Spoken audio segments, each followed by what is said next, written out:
World War II might have ended in 1945, but its effects lasted much longer than the war itself. The years that followed were a power struggle between Russia and the United States. In this video, we'll be taking a look at Russia's naval vessels that contended for sea dominance from the post-World War II era to the early 2000s. The tensions of the Cold War were a resounding one for every country across the globe.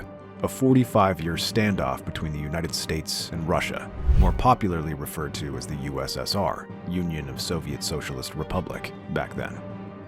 This geopolitical tension between the great nations and their allies following the end of the war sent shockwaves around the world. Whispers of a third world war that would no doubt shake the very pillars of the earth spread like wildfire. In truth, nobody wanted that. Countries had already suffered great losses. The number of its citizens dwindled, and its economy in shambles. Much had been left to ruin, and with naval supremacy right at the forefront of geopolitical tension, the need to rebuild was beyond a necessity. The Soviet fleet knew that it had to expand rapidly and most effectively. Under the guidance of Admiral Sergei Gershkov, who became commander-in-chief in the Soviet Navy in 1956, the USSR prioritized the development of vessels that could challenge NATO's robust maritime forces and assert Soviet influence globally. From the immediate post-war period to the early 2000s, the Soviet and later Russian Navy developed a formidable array of vessels that embodied innovation, strength, and more importantly, revenge.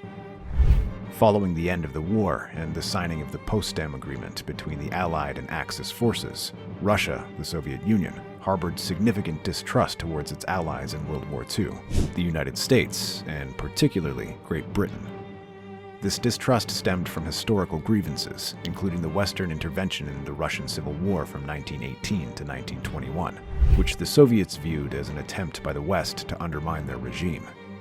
Furthermore, there were concerns about the Allies' intentions post-war, particularly regarding territorial control and the spread of communism in Europe. These suspicions were further exacerbated by Western political attitudes towards the USSR during and after the war. Motivated by these concerns, the Soviet Union was pushed to enhance its naval capabilities for defense and, more importantly, surveillance of other nations. Among the many achievements of the Soviets in this new era of underwater spying stood the K-22, a submarine that encapsulated the Navy philosophy of intimidation and technological advancement. The K-22 was designed by the Rubin Design Bureau for Marine Engineering in St. Petersburg, the largest of Russia's three major centers for submarine design. It was a Project 675 Echo II class nuclear-powered cruise missile submarine, a significant leap in the Soviets' maritime arsenal. With a sleek hydrodynamic hull that cut through the water like a predator through its hunting ground, the K-22 bore the hallmark of Russia as a leading world power at the time. Its body was constructed using high-strength steel alloys that allowed it to withstand the immense pressures of deep-sea operations, while a double hull structure enhanced its survivability. And inside the K-22 bristled with technology that was unnerving for its time. The submarine housed 8 launchers for P-6 cruise missiles, each capable of striking surface targets with deadly precision. These missiles emphasized the Soviets' offensive capability, designed to challenge and neutralize NATO's naval superiority. Complementing its missile armament were torpedo tubes that allowed the K-22 to engage submarines and surface ships, marking it as a versatile threat in underwater warfare. But what really set the K-22 apart was not its firepower. Its systems embodied a new era of naval strategy. The K-22 was equipped with advanced sonar arrays that could detect adversaries long before being detected itself. Its propulsion system was another marvel, powered by a nuclear reactor that granted it unprecedented range and endurance. It could operate submerged for weeks, lurking in undetected and unyielding depths. This capability made it a linchpin in the Soviet strategy of second strike deterrence, ensuring that retaliation was always a horrifying possibility for their adversaries, even in the face of a catastrophic first strike. However, the K-22 was not without its flaws. Its size was a hindrance. Spanning 98 meters in length, the K-22 was too long and therefore less maneuverable compared to smaller NATO submarines of the time. But that wasn't all. This bulk also contributed to higher noise levels, making it more detectable to advanced Western sonar systems during certain operations. Additionally, the P-6 missiles, while formidable, lacked the versatility and range of newer missile systems being developed by other nations. Finally, while the K-22's double hull design increased its survivability, it added complexity and weight to the vessel, which affected its speed and operational efficiency. With much of the activities of the Cold War shrouded in secrecy, so too were the ventures of the K-22, often only hinted at high-stakes cat-and-mouse games with NATO forces. The K-22's patrols behind enemy lines brought it perilously close to rival fleets while gathering intelligence and asserting Soviet presence.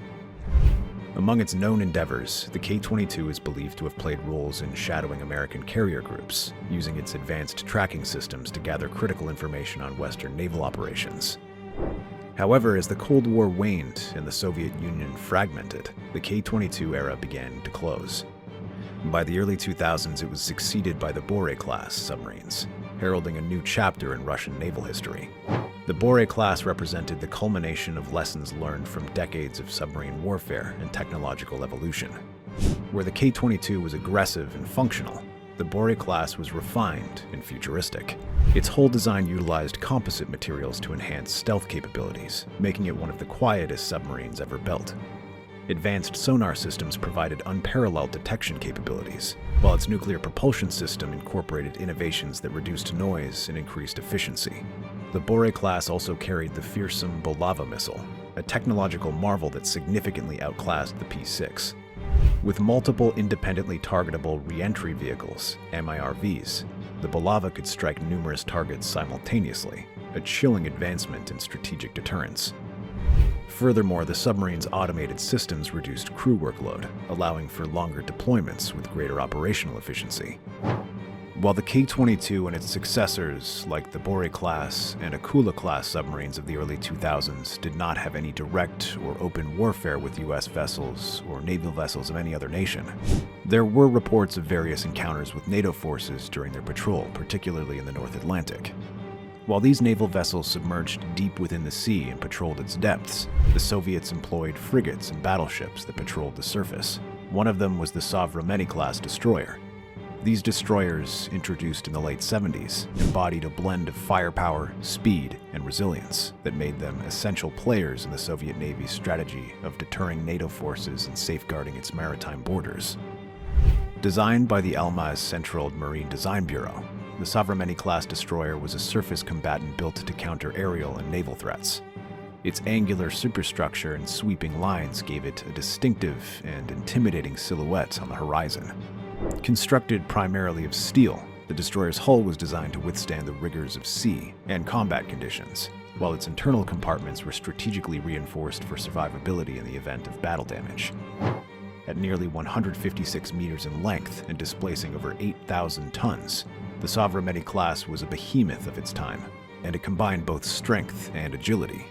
But what truly set the Sovremeny class apart was its arsenal. Equipped with AK-130 130mm dual-purpose naval guns, it could unleash devastating power against surface and aerial targets. The guns were complemented by missile systems, including the SSN-22 Sunburn, an anti-ship missile capable of reaching supersonic speeds and delivering explosive payloads with pinpoint accuracy. These missiles directly responded to the growing threat of NATO carrier groups, designed to punch through the dense layers of defensive measures that protected their floating fortresses. The destroyer also carried SAN-7 Gadfi surface-to-air missiles, providing robust aerial defense against enemy aircraft and incoming missiles. To address the threat of submarines, it was equipped with RBU-1000 anti-submarine rocket launchers and torpedo tubes, ensuring it could respond to threats lurking beneath the waves. Together, these weapons made the Sovremeny class a versatile and deadly platform capable of addressing a wide spectrum of threats in naval warfare.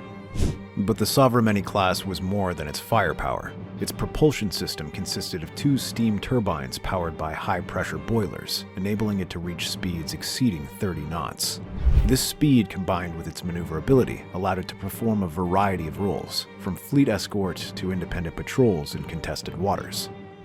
Advanced radar and sonar systems provided exceptional situational awareness, enabling it to detect and track threats over vast distances, while its electronic warfare systems added another layer of protection by jamming or deceiving enemy sonars.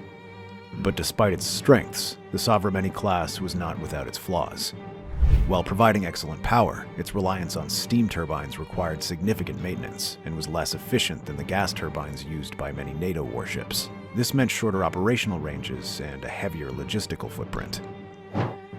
Additionally, its large size and lack of stealth features made it more visible to enemy radar, a disadvantage in an era increasingly defined by the importance of reducing detectability. These limitations heightened the trade-offs inherent in its design, balancing firepower and resilience against maneuverability and stealth. Throughout its service, the Sovereignty-class destroyer participated in numerous high-stakes operations.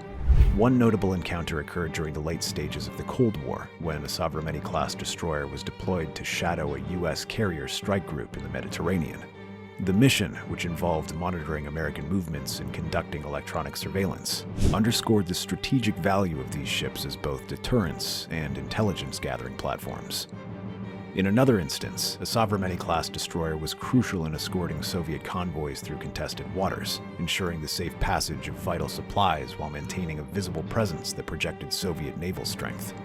But as the Cold War slowly gave way to new geopolitical realities, the Sovereignty-class began to age, and by the early 2000s, it was gradually succeeded by more advanced vessels, like the Admiral Gorshkov-class frigates, which featured stealthier designs, modern weaponry, and more efficient propulsion systems. The Russian Navy's post-World War II systems signified their ever-evolving shift towards innovation. With submarines like the K-22 silently patrolling the depths and the Sovereignty-class destroyers commanding the surface, the Soviet Union demonstrated maritime dominance during this era. However, these systems were products of their time, magnificent yet inherently flawed, constrained by the limitations of the available technology.